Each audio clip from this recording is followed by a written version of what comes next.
Ja, moje ime je Bojko Bučar, jaz sem predavatelj na Fakulteti za družbene vede. Se ukvarjam z mednarodnimi odnosi in seveda najprej sem bil od knjižnice Otona Zupančiča naprošen, da je pač en ciklus predavanj, da nekaj pripravim na temo Evropske unije. In pa sem jaz rekel, ima tema Evropske unije, kaj zdaj, kar na splošno ali tako, ali kaj želite pravzaprav, ali želite kaj bolj specifičnega, in sem dal ene par tem, no, pa so rekli, da mogoče bi bila pa zanimiva tale Turčija in Evropska unija. Sem rekel, no, v redu, pa bo pa tako, pa bo pa to, bom nekaj o tem povedal. Zdaj, ene stvari bom moral pogledati, ene podatke not v dokumente, ki jih imam, nekaj bom pa lahko govoril na pamet.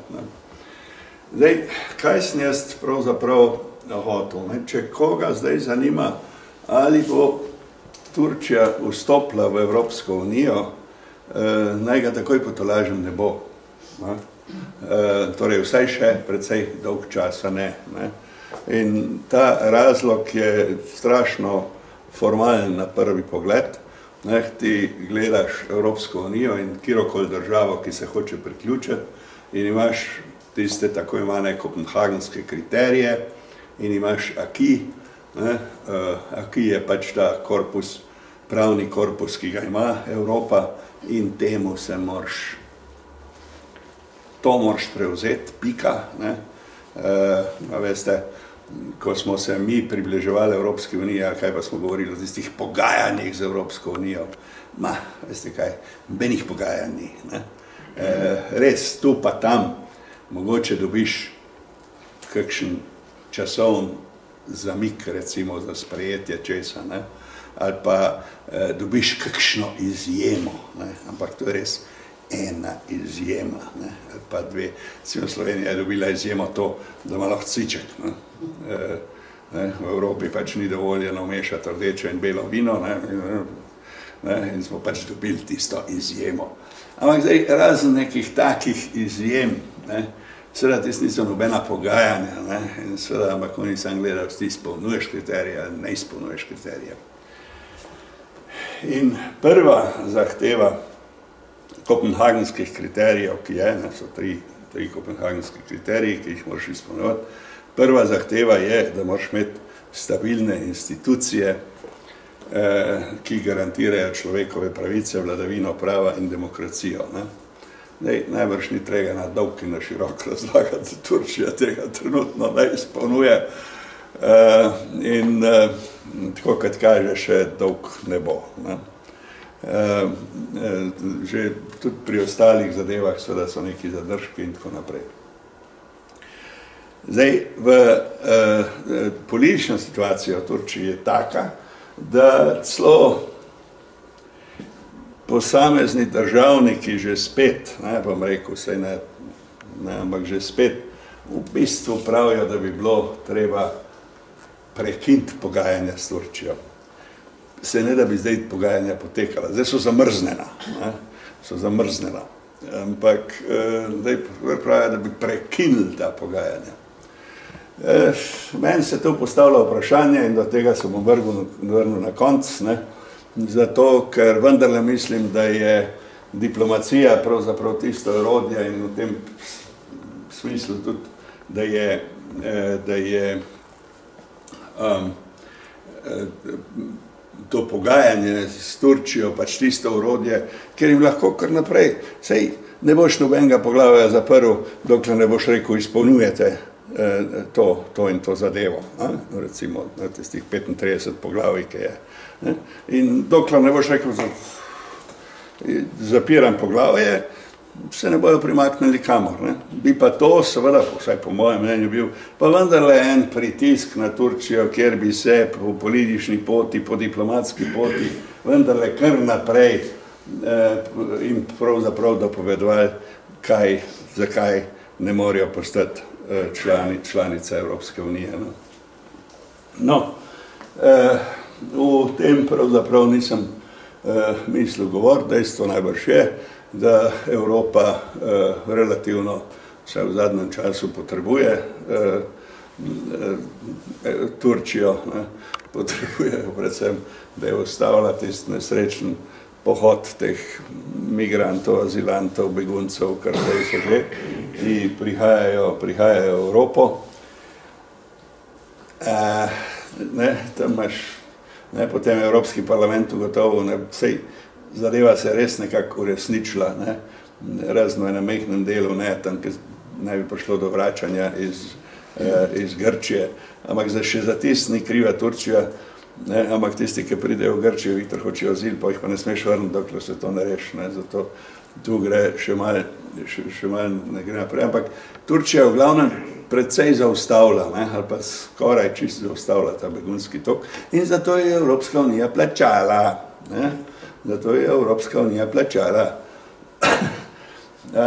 Kar je ugotovil Evropski parlament, med drugim je, da ni načina, kako bi ti nadziral, kam ti znar sploh gre.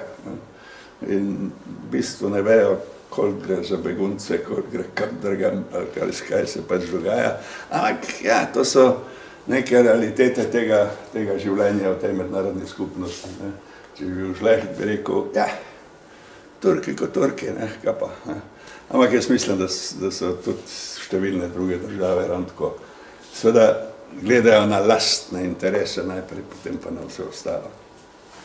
Zdaj, če sem to rekel in če sem vas potolažil, da ni treba pričakovati jutri neke Turke, ki prihajajo v Evropsko unijo, pa vendarle se meni zdi, ali pa sem hotel spregovoriti o nečem drugem, v ozadju tega formalne zadeve se mi zdi, da pravzaprav obstajajo neki drugi razlogi, zakaj Turčija že prej tudi, ko ni imela tak politični sistem, ki ga ima zdaj, ko ni kršila človekovih pravic, kot jih krši zdaj, da je vendarle, da so obstajali neki drugi razlogi, ki kažejo na to, seveda, da politične elite seveda ne želijo Turčijo v Evropski uniji.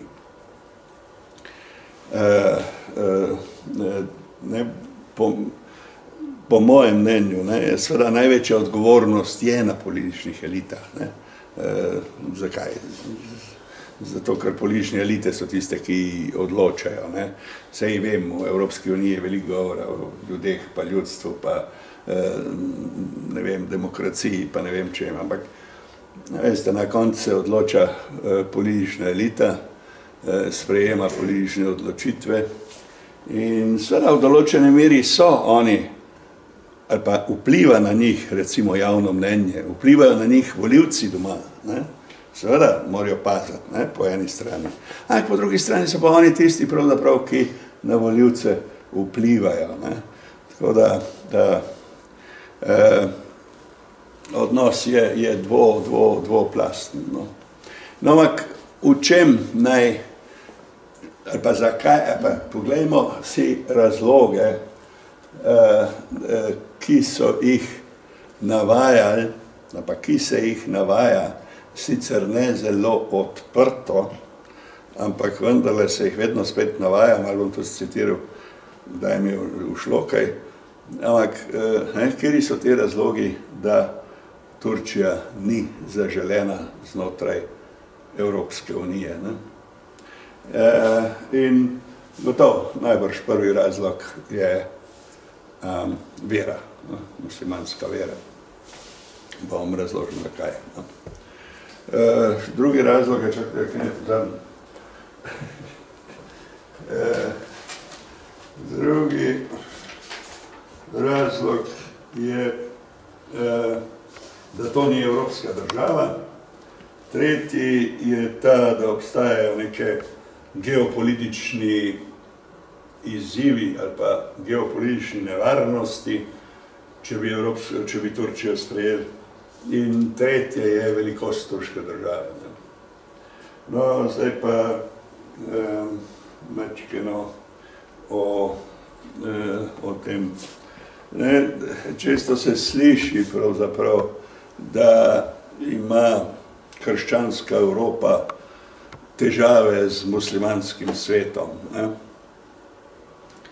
Sej, ne, odvisno kako na to zadevo gledaš, ampak jaz bi prej rekel, da ima ta krščanska Evropa neki težav, pravzaprav, kar se religije tiče sama sabo. Sej poznamo iz zgodovine ta nasprotja med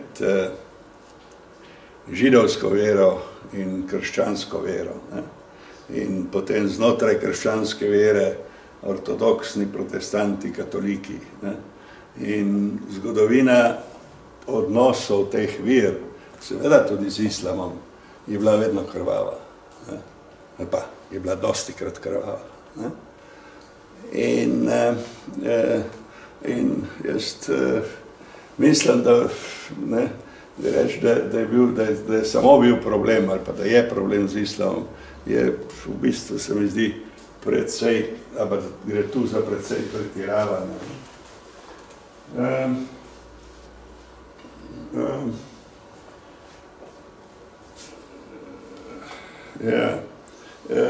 Seveda, kako je vprašanje religije pride tlenot tudi v uradne ali pa v politični jezik, ne? Mi vidimo predvsem po tem, kako so napisani dokumenti. No? Recimo, kako je napisan recimo listina o temeljnih pravicah in o temeljnih pravicah v Uniji. Ne? Ta je zdaj del te Lizbonske pogodbe in govori o človekovih pravicah, ki naj jih Evropska unija tudi zagotavlja. Ne? To je čist na koncu pravzaprav not prišlo, ker sama ideja Evropske unije na začetku niso bile nobene človekove pravice. Ne? To je bila v glavnem ekonomija in politika. Ne? Ampak ko so izdelali potem to listino temeljnih pravic, ne, so v angleški in francoski verziji napisali recimo duhovna in moralna dediščina. V slovenski. V nemški verziji je pa seveda duhovno, religiozna in moralna dediščina. In takrat, ko so pisali tisto ustavo za Evropsko unijo, ki sicer pol ni bila sprejeta, ne, je to nasprotovanje postalo še močnejše. Ne. No, ustava na koncu ni bila sprejeta, ampak nasprotovanje temu, da naj bi religija ne prišla v te tekste, je seveda na eni strani, ne, imate države, kot so Poljska, kot so recimo Španija, ne, ki bi, tudi Nemčija, ki bi si želeli nekaj takega v tekstih not, in na drugi strani je Francija, ki ne pusti to za nobeno ceno.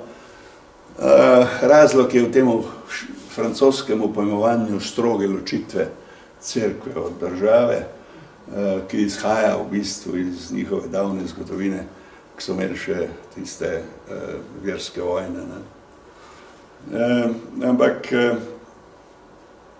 zdaj človek bi rekel, da je vera sama, da je izredno pozitiven pojav v vsaki družbi. Ne. Ampak seveda religiozna politika je pa nekaj drugega, ne, in religiozna politika je pravzaprav dostkrat precej smrtonosna.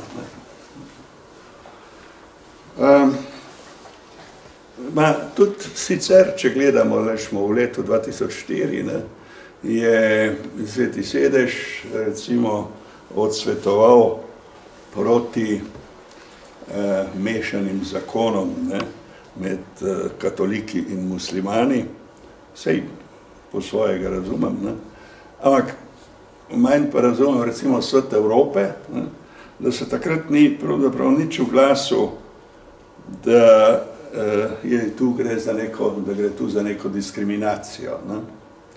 Nič, ne, to je bilo, zadeva je bila sprejeta. Ne. Še bolj zabaven je bil kardinal Ratzinger, Jozef Ratzinger, ne, še takrat, ko je bil pač kardinal, ne, in seveda je izjavil avgusta 2004, Turčija na noben način ne sme postati del Evropske unije. Ne. Pol so ga izvolili kot papeža Benedikta XVI. In takrat je še svojim govorom v Regensburgu precej razburil muslimanski svet, ne, ki je bil pač negativen do islama. Ne. Ampak res pa je, da ko je leta 2006 potem obiskal Turčijo, Erdogana, ki je zdaj še na oblasti, ki je obiskal, takrat mu je pa obljubil, da bo Sveti sedež podprl vstop Turčije v Evropsko unijo. Kaj naj si o tem mislimo? Težko je reči, ampak najbrž, pa mogoče je to tako, kot z ostalimi politiki, ne? Da eno govorijo, eno mislijo, drugo govorijo in tretje delajo. Ne? In nekaj podobnega seveda lahko povemo o posvetnih politikih, ne, da ne bom tle stal. Recimo na kopenhagenskem vrhu leta 2003 ne, so imeli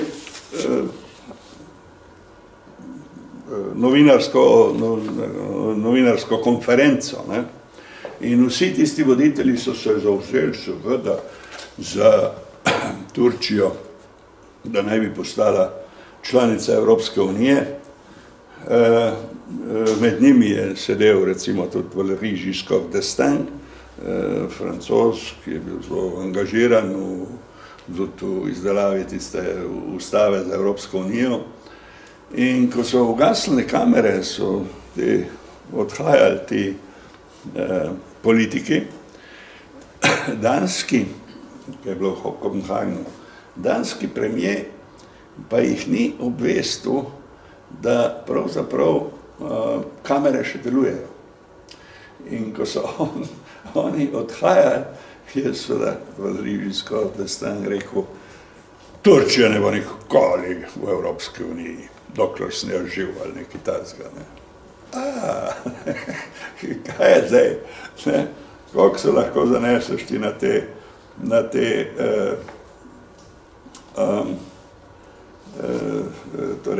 politike? Ne? In jaz sem že rekel, seveda, oni po eni strani govorijo tisto, kar mislijo, da njihovi volivci hočejo slišati, ne? In po drugi strani seveda pa vplivajo na volivce. Ne? Tako da je en tak dvosmeren odnos. Ne? Ampak dejstvo pa je, ko gledaš politične stranke po Evropi, da so pravzaprav tiste, ki so malčkeno bližji krščanstvu, imajo bolj odklonilen odnos kot one druge. Ne? Mi lahko to gledamo tudi drugje. Ne? Recimo javno mnenje, ne? Če gledaš nazaj, leta 2004 je v Nemčiji bilo delali so raziskavo javnega mnenja in v Nemčiji se je 73% tisti, ki so odgovorili, so se zavzeli za turško članstvo v Evropski uniji. Potem, leta 2006, jih je bilo pa samo 54%. Ta zadnjih podatkov po tej imigrantski krizi nimamo, ampak najbrž je še padel. Zakaj je pa padel prej? Seveda mi ne vemo, znanstveno govorjeno ne vemo, ker ne moreš pa vprašati, zakaj pa niste bili za ali pa zakaj niste bili proti, da bi vedel razlog, zakaj gre. Ampak dejstvo pa je, da je takrat seveda potem leta 2004 Schröder zgubi in pa pride na oblast Angela Merkel. Angela Merkel, kot vemo, ta koalicija CDU-CSU ima seveda ali pa ima bolj, ali pa imela bolj odklonilen odnos do tega, da Turčija postane članica Evropske unije. Ne.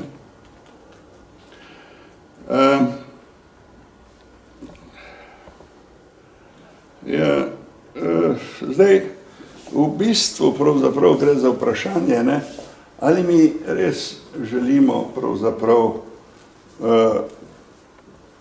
Evropsko unijo, ki je neke vrste krščanska trdnava. Ne.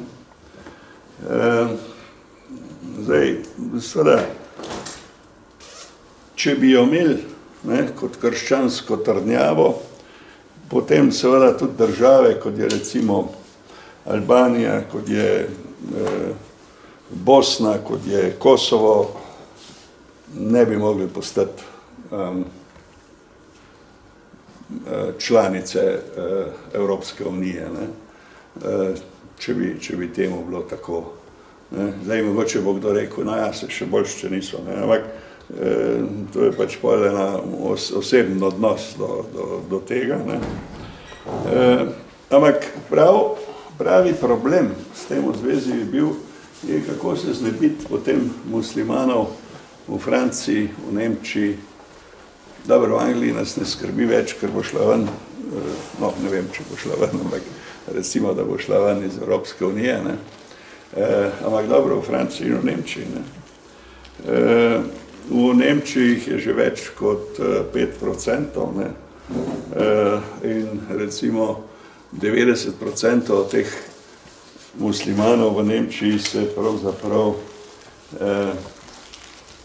je pravzaprav turškega izvora, ne, so Turki, ne.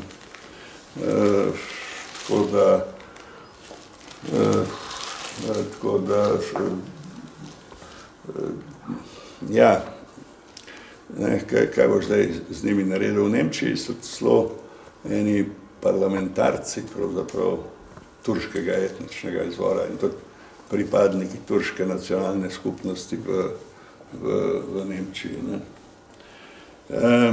Zdaj, seveda so se zadeve poslabšale po letu 2015, to je po tisti slavni krizi, ne, torej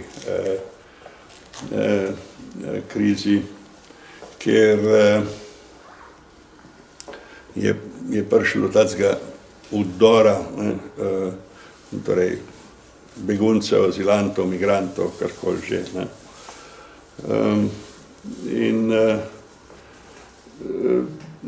v Nemčija jih je takrat sprejela največ, ne, proti vseh, več kot milijon. Zdaj, vprašanje, kjeri so čisto natančni podatki, 1.100.000 ali pa še več jih je sprejela, ne.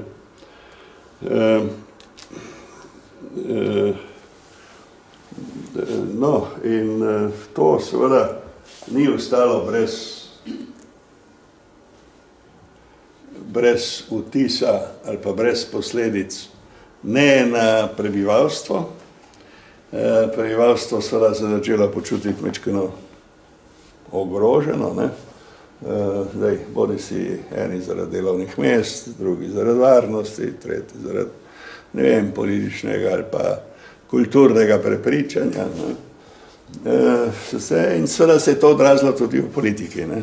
Tu imate potem v Nemčiji tisto politično stranko, alternativo za Nemčijo, ki pravzaprav je prišla tudi v parlament celo, ne, in je kar, ne, vprašanje, kam bojo zadeve naprej šle, ampak ja, ta odpor seveda se krepi, ne. Zdaj, ta kriza, seveda, ki je bila sprožena, je v veliki meri, ne pa samo, rezultat seveda teh raznih vojn, ali pa predvsem, no, manj gre za Sudan, manj gre za Jemen, ampak bolj gre za vojne Afganistan, Irak, Sirija, Libija, ne, in teh vojn. In zdaj, čist nič, pravzaprav se nikoli ne govori o tem, da je za te številne vojne med drugimi odgovorna tudi Evropa, ne. In če tudi, ne, se je recimo število terorističnih napadov v Evropi se je izjemno povečalo po teh intervencijah v Afganistanu, Libiji, Iraku. Ampak tem razen, da je terorizem velik problem, seveda se o tem pravzaprav ali pa vzrokih tega nič ne govori. Ne? In redko kdo poskuša ločevati med islamom in med terorizmom, ali večinoma se to seveda enači. Ne? Enači ne samo v javnem mnenju, ampak tudi v nekaterih strokovnih krogih in seveda tudi v nekaterih političnih krogih. Nobenega dvoma.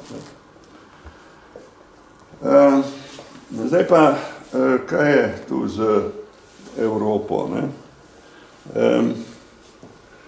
Evropa, če gledamo, kakšne vrednote ima in na katerih vrednotah naj bi temeljila. Ne? In tu gre za človekove pravice, tu gre za svobodo vere, tu gre za vse te, tudi za vladavino prava. Ne? Če Evropa seveda res temelji na teh vrednotah, najbrž bi pravzaprav samo koristili, da sprejme eno tako državo, pod pogojem seveda, da bi izpolnjevala te svoje temeljna načela. Vemo pa, da je Evropa mogoče tle malce šibka, a ne? Kdo bi to bolje vedel od naših Slovencev? Mislim na arbitražo s Hrvaško, ker mi ustrajamo na vladavini prava, oni pa bi, pa ne bi, pa sej, ampak ne. Bomo videli, kako se bo zadeva išla na sodišču, ampak da bi pa rekel, da imamo kakšno politično podporo, pa ravno ne morem reči. Ta trenutek je recimo v odnosu do Združenih držav je Evropa zavzela dobro stališče, da ne prizna tistega Golana, ampak že pri temu, da so Združene države Jeruzalem priznale kot prestolnico Izraela, že neke evropske države, mislim, da bojo kmalu tudi priznale Jeruzalem kot prestolnico Izraela. Vladavina prava, ampak mislim, da gre tu pred za vprašanje tega, za katere vrednote in na kakšen način se bo Evropa zavzemala, pa v katero smer bo Evropska unija šla. Zdaj, en razlog, zakaj se o tem javno ne govori pravzaprav, seveda se ne govori, razen v nekih ekstremnih krogih, ampak drugače niti v javnosti, niti med političnimi strankami, seveda nočijo o tem javno govoriti, kot rečeno, razen v določenih seveda ekstremnih strankah. In zdaj, zakaj ne, mi se lahko spomnimo recimo, kaj se je dogajalo v Ljubljani leta 2006, ko je šlo za vprašanje postavitve te džamije tle v bližini. In seveda, pravzaprav, če tudi so na cesti vsi ljudje govorili, aj to za džamijo ali proti džamiji, ali za džamijo ali proti džamiji, ko si šel gledati izjave politikov, ko si šel gledati to, kar se piše v množičnih medijih, te debate na tak način ni bilo. Kar je bilo tista diskusija. Ja, džamija ne sme biti tam, zato ker tisti poplavljeno območje, pa ni dober, pa ne sme biti tam na drugem koncu, zato ker kazi veduto Ljubljane, pa ne sme biti tam, hoče biti nekje druge. In pa so celo zadevo dali na referendum, in tista zadeva, tistega vprašanja ben ni zastopil. Zato, ker v bistvu se niso upali napisati, da si za ali si proti dvami, ampak so dali eno formulacijo, ki je bila ena pravniška latovščina. In na koncu je ustavno sodišče prepovedalo referendum, zato ker je rekel, da referenduma ne moreš imeti v človekovih pravicah, v redu. In pa so se vendarno nekako smenili in zdaj bo, ne vem kdaj, ta džamija tle odprta, enkrat zdaj vendarle. Kaj znam to povedati? Seveda, etablirane politične stranke in tisto, kar je sprejemljivo, tudi javne medije, kar je sprejemljivo, je seveda nikoli ne bojo rekli, da so karkoli proti kakšni religiji, tudi če je to islam, kakorkoli, ampak se bo poiskal neke druge argumente. Hipokrizija v Evropi, hipokrizija v Evropi ni nič novega, in s tem v zvezi lahko pridemo tudi do tistega, kaj je, ali je Turčija neka evropska država ali ne. Ne vem, mogoče hipokrizija prav izvira iz Evrope. Mogoče v tistem, v spovedi, pa v kasanju, pa v odrešitvi, pa v, ne vem, pač na koncu puščanju, mogoče je to vzrok za hipokrizijo.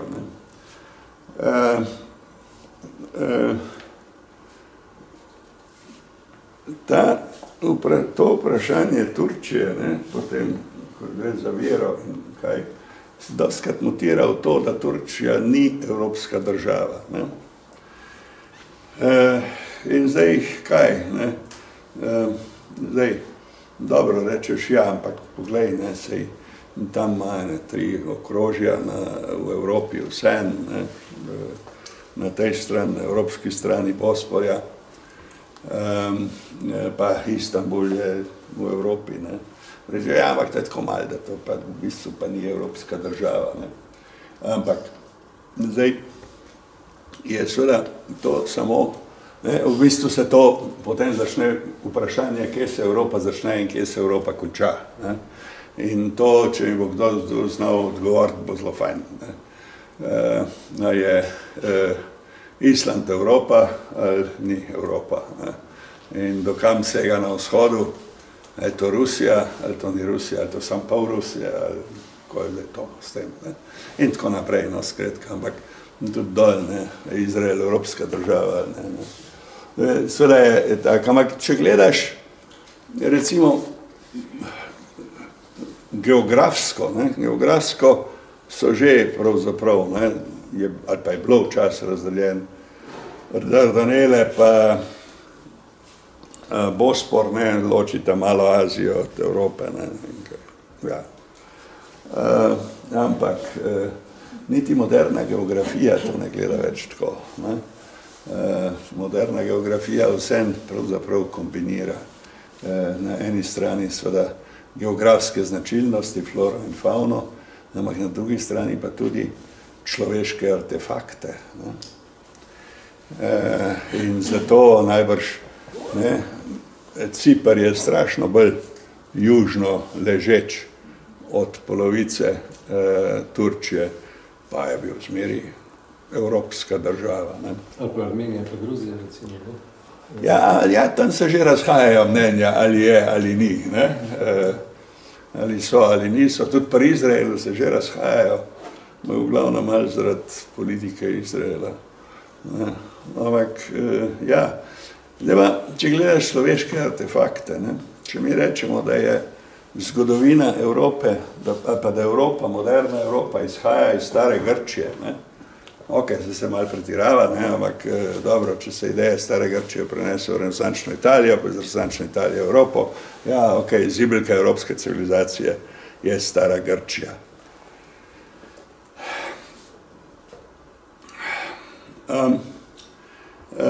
Ja, prav, recimo, da je temu tako. Tisti, ki bo malo bolj žleh, bo rekel, ja, ima zibelka evropska civilizacija in vseh civilizacij je pravzaprav Mezopotamija, zato ker iz tam izhaja pisava, iz tam izhaja matematika, pa še kaj. Ne? Aj, dobro, pozabimo, da je to nesrečno Mezopotamija, pa je Grčija. Ne? Ampak vse Grčija ni bila sam Helada, ne? Sem ni bila sam Pelopones. Ne? Cela obala Turčije, ne? Notranjost je bila Grčija. Ne? To je bila Grčija stara včas. Ne? Tam Grki so se tam pravzaprav morali seliti šele po prvi svetovni vojni, ampak to je že ena druga zgodba. No, zdaj, boste rekli, ampak kaj pa zgodovina, ne? Ja, Osmanski imperij je prodiral v Evropo približno 250 let in 250 let so ga ven metali, vse skupaj je bil približno 500 let tle v Evropi in je segel do Dunaja gor, do Krakova na vzhodu. Ne? In seveda, predvsem mi, pa ne sam mi, ne, imamo v spominu ali v zavesti pravzaprav tiste protiturške boje. Ampak to so v bistvu bili habsburški boji proti Otoma, kaj? Srbom. Ja, no, tam, ja. Več ali manj so bile to srpske čete, ki so odirali. Še to je treba malo. Da se razumemo. Ja, vse mogoče je bilo tist, kar je Osmanski imperij seveda imel tam kot svoje prebivalstvo. No, Bizanci pa padel še 1453, da prej bil pa tam krščanski. Kje? Ja, pač polovica Anatolije, Bizanci. Ja, itak. No, moja poanta je hotela biti, ne, jaz se zahvaljujem za te pripombe, ker ste mi dali nekaj stvari za misliti. Da v bistvu, ja, če gledate Španijo, če gledate Balkan ali pa ta del, seveda je veliko arhitekture, pravzaprav muslimanske, tam v Španiji bolj arabske, tle pa bolj turške. Ne? In Turki, seveda skozi to svojo zgodovino, so pravzaprav del in evropske književnosti in evropske poezije, če hočete slikarstva in tako naprej. Ampak ne bi o tem, opozoril bi še na eno drugo stvar, kako so oni bili vedno del v političnem žargonu ali v političnem smislu del Evrope. Ne? Recimo, med italijanskimi vojnami, ne, v 15. in 16. stoletju, ne, je recimo Benetke so se takrat povezale s Francijo, 4 druge države, ne, Milano, Mantova, Ferrara pa Firence, so pa Turkom dale denar, ne, za to, da bi začeli vojno proti Benetkam. Ne. Celo Neapelj, Milano, celo papež, ne, je spodbujal Turke, da vzamejo beneške posesti na Balkanu. Ne. Malo bolj je znana zveza med Turki in Francijo. Ne. In Franc I, ne, naj bi rekel beneškemu ambasadorju, da so Turki pravzaprav edini zaščitniki neodvisnih držav proti Habsburškemu Karlu V, ne, cesarju Svetega rimskega cesarstva. Ne. Pa to je zanimivo, pravzaprav Dubrovnika recimo s Turki, ne, proti Benetkam, ne, ali kakoli to. Pač ta konkurenca teh italijanskih mest, ne. Ja. No, pred parimi leti se je Poljska zahvalila Turčiji, ne, za to, kakšno politiko je igrala do neodvisne Poljske, ne, kako je pomagala, da je francoska dinastija prišla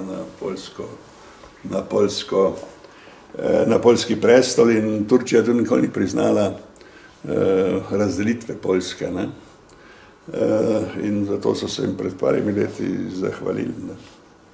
Zdaj, ok, to je vse zgodovina. Kar sem sam hotel povedati, je to, da turško vpletanje v evropsko zgodovino niso samo habsburško-turški boji, ne, ampak da je zadeva večkrat bolj zapletena in da je Turčija po svoje vplivala na ravnotežje sil v Evropi. Ampak pustimo zgodovino, no, pa naj gre. Ne, ampak če gledate, po drugi svetovni vojni je Turčija bila tista, ki je spodbudila Ameriko za tako imeno Trumanovo doktrino. Ne. Potem seveda je bila tudi deležna Marshallovega plana. Ne. V 50-ih letih je skupaj z Grčijo in Jugoslavijo tvorila tisti tako imenovani Balkanski pakt. Ne. Turčija je ustanovitveni član NATO, no. Sveta Evrope, mednarodne organizacije, OECD-ja, in seveda OVSE-ja, Organizacije varnosti in sodelovanja v Evropi. Ne. To so vse organizacije, ki so bile in v bistvu so še zdaj, no, z majhnimi izjemami, pravzaprav evropske organizacije. Ne. Turki so bili tle. Turško odnosi z Evropsko unijo so že strašno dolgi. Ne. Turčija je bila prva država, pa skoraj prva država, pravzaprav, ki je zaprosila za članstvo v takrat Evropski gospodarski skupnosti leta 1959. Ne. In potem je seveda zadeve še ponavljala kasneje. In zanimivo je, da ko je Maroko zaprosil za članstvo, je Evropska komisija, ali pa rečemo temu Evropa, no, Evropska unija, Evropska gospodarska skupnost takrat, je rekla, ne, moment, 237. člen Rimske pogodbe pravi, da je Evropska gospodarska skupnost odprta samo evropskim državam. Sorry, vi ne morate biti članica, ne, ali pa član. No, so rekli Maroku. Ampak Turčiji tega nikoli niso rekli. Kakorkoli, no, ta zgodovina Turčije z Evropsko, danes rečemo Evropska unija, je seveda dolga in najprej si imel carinsko unijo, pol so razglasili Turčijo za kandidatko, ne, za vstop leta 1999. Potem so z njo sklenili ta pristopno partnerstvo in ta pogajanja za vstop kot polnopravna članica se je začel leta 2005. In mimogrede, zanimivo je, da so takrat mislili, pa upali, kaj pa vem, ne, da naj bi Turčija postala članica enkrat leta 2015. Ne. Daj, seveda, do tega nič ni bilo, ne, jasno, in kot sem na začetku začel, še dolg ne bo. Ne. Zdaj, seveda, v Turčiji obstaja neko določeno mnenje, da Evropska unija seveda v teh pogajanjih ali v teh odnosov do Turčije, da ni nekako poštena in da bo, torej, in da jo hočejo pravzaprav samo izkoristiti in da je sploh nočejo seveda obravnavati kot enakopravno kandidatko za članstvo. Ne. Zdaj, seveda v Turčiji je to, jaz mislim, da malo pretirano, ne. Če bi se Turki malo pozanimali, kako so druge članice pristopale k Evropski uniji, bi videli, da so zmeri bile neke zahteve, ki pravzaprav ne sodijo nikamor in ki različne države pač hočejo neke svoje interese ali zadovoljiti. Ne. Ja, ampak samo v primeru NATO, recimo, kjer jim pa koristijo zaradi Kavkaza, zaradi Rusije, pa ni problema. Ne? Recimo, to je hipokrizija tudi na drug način. Ne? Ja, samo tako je, no, se v tem bom še govoril, ampak NATO dominira Združene države, ne Evropa. Ja, to je res. Nekaj Evropa. Pa tudi prej je bila sprejeta, pa tudi vemo, zakaj je bila sprejeta, zaradi Sovjetske zveze, pa tako naprej. No, kakorkoli, ampak bom še to še nekaj omenil. Kar sem hotel reči, je to, da mi vsi poznamo, recimo, kako je Slovenija se vključevala v Evropsko unijo. In seveda, da bi rekel, da je to strašen, torej, pošten proces bil in tako naprej, seveda ni bil. Ampak, ko sem enkrat o tem govoril na eni konferenci na Dunaju, ne, in sem rekel, kako je krivično pravzaprav, ne, ker se mogoče zahtevajo še celo tistega, kar ni v Kijevu, pa tistega, kar ni v kopenhagenskih teh zahtevah. Ne. In veste, kaj je bil odgovor? Tam so bili strokovnjaki iz večine evropskih držav. Sem rekel, dobrodošli v klubu. Mi smo vsi to izkusili. Tako da ja, no, nekaj tega je, no, to bi lahko Turki pravzaprav si tudi malo gledali. Ampak dejstvo je, ne, da se pojavljajo te neke ideje o nekem specialnem statusu Turčije. Ne. Zdaj Francija ima tisto Sredozemsko unijo ali pa neko izboljšano Sredozemsko unijo. Avstrija trdi, da naj bila neka privilegirano partnerstvo in tako naprej. Ne. Ja, v redu. Samo hec je v tem, za tak odnos rabaš dva. Ne. In seveda se s čem takim pravzaprav Turki ne bojo strinjali. Ne. Zakaj se ne bojo strinjali? Ja, veste, obstaja neki izjem, ampak večina držav, ki so bile v EFTI nekoč, ne, v coni svobodne trgovine, je hotela v Evropsko unijo. Zdaj imaš še tam kakšno Norveška, je še v Dzun, pa lahko njej, ki ima tist nafto, ne, pa Švica, ne, lahko njej, ker Švica tudi kar dobro stoji. Ne. Ampak sicer so vse te države hotele biti članice Evropske unije. Zakaj? Zakaj? Zato, ker če imaš nek poseben sporazum, to, kar se zdaj govorijo okoli Brexita, ne vem kaj, če imaš nek poseben sporazum, ja, imaš lahko neke pravice in dolžnosti v Evropski uniji, ne? Ampak ne sediš zraven za mizo, ko se pravila delajo. Ne? In si lahko samo pravzaprav objekt tega, kar se oni zmenijo. In to seveda ne ustreza Turčiji. To je pač treba razumeti. Ne? Tako da, ja, možnost je, ne? Ampak ne? Za to možnost pač rabiš dva. Ne? Na koncu še, bom pospešil malo, na koncu še geopolitični izzivi. Ne? Ja, tisti, ki gledajo Turčijo torej neprijazno, ne? Seveda iščejo tudi v geopolitiki pravzaprav izgovore, zakaj Turčija ne bi bila članica Evropske unije. In po svoje, seveda, je res. Če bi bila Turčija članica Evropske unije, bi Evropska unija zdaj imela mejo z Irakom, z Sirijo. Zdaj, ja, ne, ali si to res želimo. Ne? Ampak, jaz bi tle opozoril na nekaj. V preteklosti je Evropska unija že mejila na eno krizno žarišče. Mislim, da vsi vemo, na katero mislim. Ne?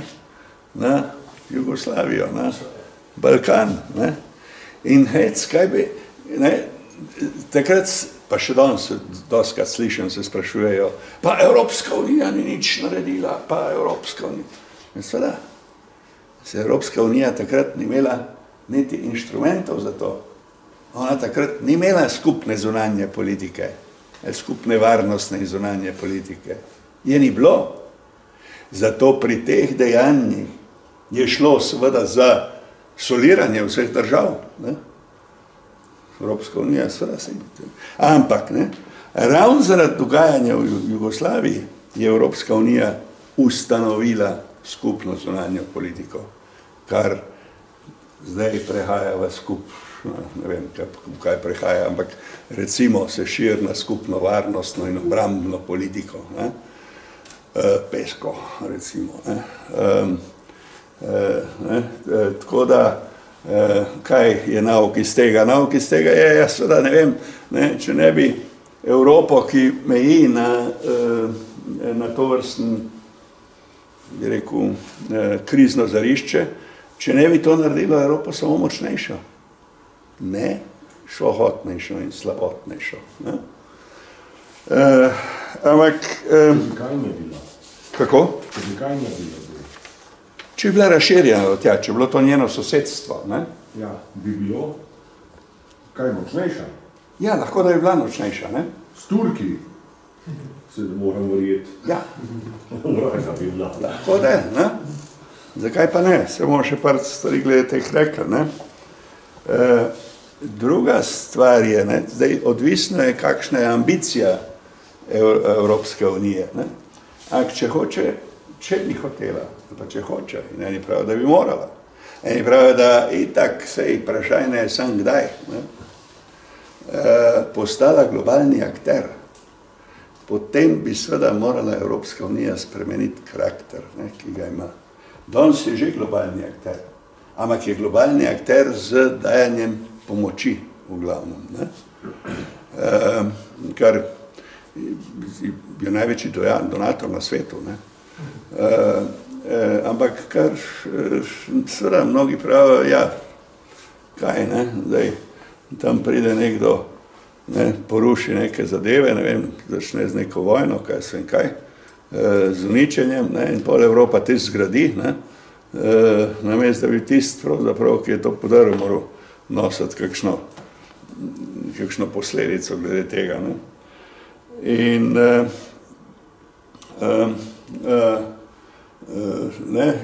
tu so potem drugi premisleki, ne. Evropa je že, ne, zaradi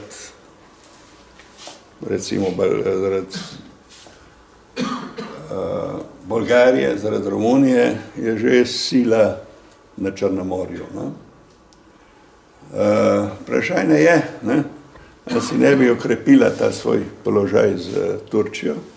In zdaj seveda, kaj je tle še v ozadju, seveda so vse tiste trgovinske poti, pravzaprav energetske trgovinske poti, ki bi šle potem preko Turčije. Ne.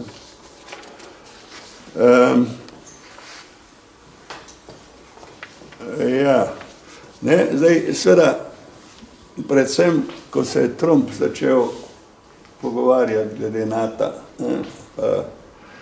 pa potem je prišlo do vprašanja NATO, ja, ne, kako zdaj, ne, in seveda, predvsem Francozi, no, pustimo, imajo poseben položaj, ne, ampak predvsem Francozi so rekli, ja, nič, ne pomaga, mi, tudi če se zdaj še zanašamo na Združene države, kaj ve, kaj bo čez nekaj časa, mi moramo okrepiti svojo evropsko obrambo, ne, ali drugače povedano, ne, to so neke vrste vojaške sile, pravzaprav Evropa. Pustimo, kako komplicirana je ta zadeva in da nisem čist prepričan, da se bo dala uresničiti. Ampak, tudi to, kar gledaš zdaj, ne, ko se pogovarjajo o tem, kaj naj bi bil ta evropski steber obrambe, naj bi bil znotraj NATO, ali naj bi bil izven NATO, ne, in seveda velikih pravijo, najboljše biti znotraj NATO, ne, ker to je dosti bolj racionalno, ne, in seveda, ne bomo podvajali zadevo, ne, logično, ne, ampak to je vse res, Res je pa tudi to, ne, da če se ena članica NATO ne strinja z uporabo logistike pravzaprav in drugega, kar NATO nudi, ima NATO zvezane roke. Ali drugače povedano, seveda vse tisto, kar bi NATO eventualno nudil, če je Turčija, če je bila proti, se ne bi moglo materializirati. In to se je na področju obveščevalnih zadev pravzaprav že enkrat zgodilo.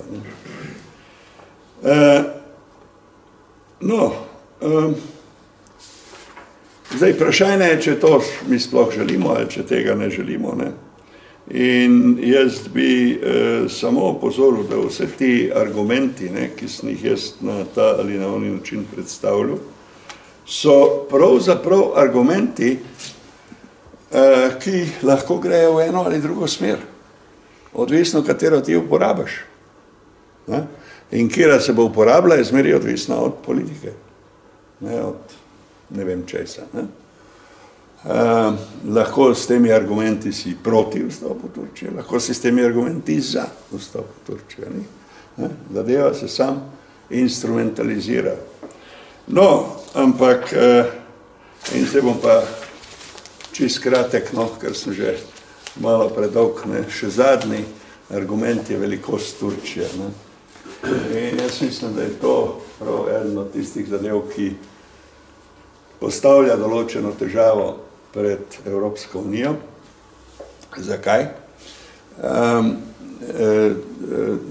Turčija je, a pa bi bila, ne, druga največja država v Evropski uniji, merjeno po številu prebivalstva, ne, ker to se meri ne po kvadratnih kilometrih. Ne. Nemcev je največ, tam nekje 80 milijonov, Turkov je nekje 70 milijonov. Kaj? A že, no, pa je že Nemcev mogoče malo več, no, se vsem. Francozi pridejo potem, pa Britanci 60, in pol pridejo, čeprav mislijo, so veliki, ne, pa prije Španija, Poljska so tam 40 milijonov. Ne. Skratka, bi bila druga največja država in seveda za določeno težo pri odločevanju. Tu pa ne bi igrala več vloge, ali pa po mojem ne igra več vloge vprašanja zdaj, ne vem, islama, ne vem česa. Ne.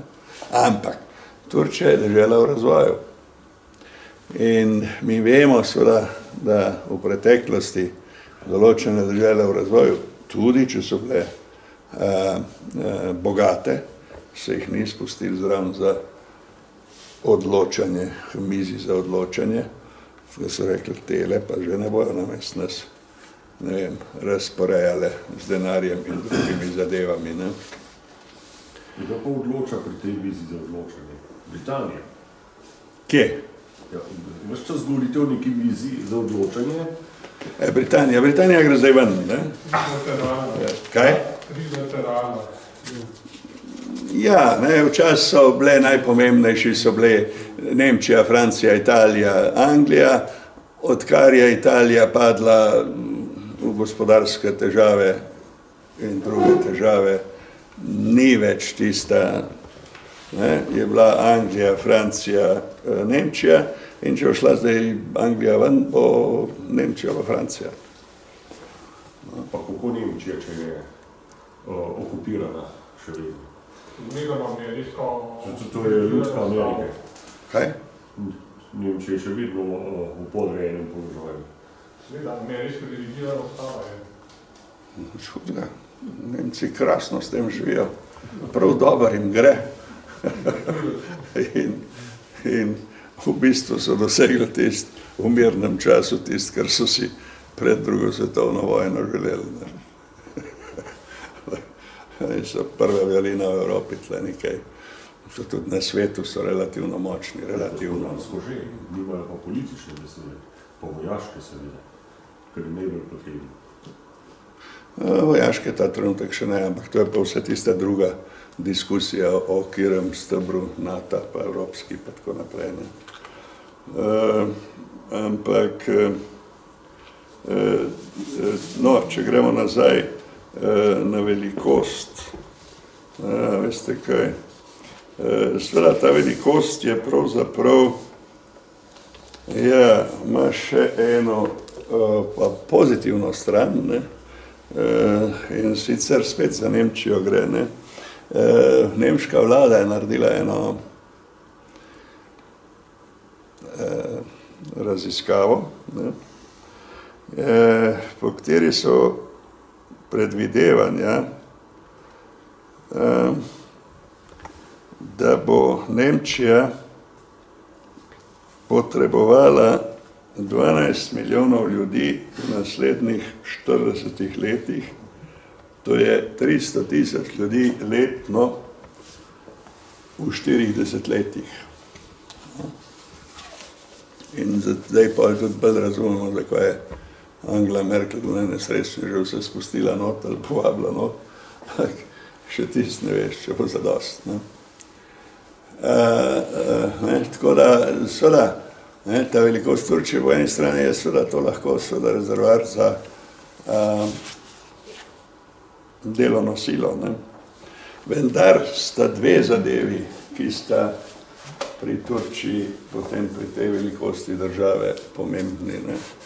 Eno je, da gre za relativno nerazvito državo, ki ima strašne težave z okoljsko problematiko. In seveda in okoljska problematika in seveda njihovo kmetijstvo je pač za Evropo predstavlja problem, ker je to vse denar. Tukaj bi Turčija pravzaprav precej želela počrpati denarja. Če imaš kakšno manjšo državo, recimo, ampak se so se malo naučili tudi pri Bolgariji pa pri Romuniji, ampak če moš malo rečeš, da bomo nekako stisnili tole. V tako veliki državi je pa zadeva problem. A je Turčija tako močno unitarna, da se ne da razbiti? Ja, če vprašaš Kurde, bo rekel, a ne, Erdogana, če vprašaš, bo rekel, da ne. In bo takoj še eno vojsko poslal tja na vzhod. Ampak, ja, veste... Saj na vzhodni pa zahodni del. Ja. Vzhodna Romelijo. Kurdi bi se to želeli, ampak to ni ne v viziji, ne Pax Americane, ne Evropske unije, ne spomnimo si, kako je Evropska unija postala nervozna v Španiji, ob teh Kataloncih, kako pravzaprav nič ne gleda simpatično na Škote, kaj tazga. Skratka, mi smo imeli res tam eno okno priložnosti, v katerem smo lahko to realizirali, drugače pa ne. Jaz mislim, ker delitev Turčije bi bila tudi zelo krvava. Mi smo samo nemški protektorat. Ne. Bolj ali bolj, bavarski protektorat. No prav, bom jaz nehal, malo sem se dotaknil pač tistih zadev, ki se mi zdijo najpomembnejše pri tem, da Turčija je ali pa ni zaželjena in kako seveda politika izkorišča ene ali druge podatke, zato da je za ali zato da je proti. Bom pa še enkrat končal s tem, ta trenutek Turčija seveda kopenhagenskih kriterijev ne izpolnjuje in jih tako, kot bo šlo zadeva naprej, tudi še dolg časa ne bo.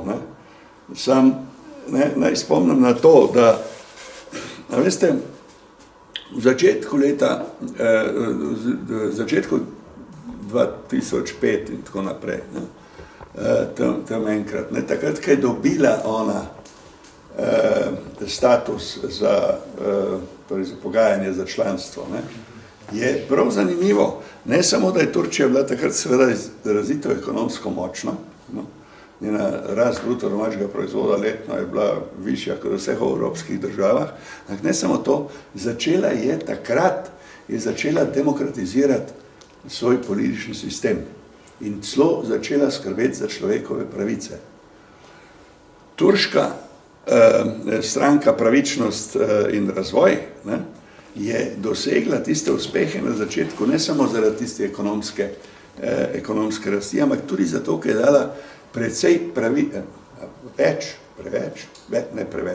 več pravic delavstvu. Ne. Zato so jo seveda potem tudi podprli. Ne. Ampak ja, to je v zvezi z človekovimi pravicami. Ampak ne samo to, ne, oni so dovolili kurdski jezik v nepar časopisih, pa eni televizijski postaji, pa tako naprej, ne, ni zdaj bilo ne vem kaj, ampak vendarle premiki so bili. Vse to, kar je zdaj zginilo, seveda. Ne. Ampak hočem samo reči, da takrat, ko so se pogajali o vstopu, ne, ali pa začeli pogajati, je to imel izredno pozitivno vpliv na turško notranjo politiko. Ne. In zato jaz mislim, da bi se Evropa morala še naprej z njimi pogajati, ampak seveda popolnoma jasno, dokler ne izpolnjujejo pogojev, nimaš kaj, tam ostani tam, kjer si. Evo, takole, hvala lepa.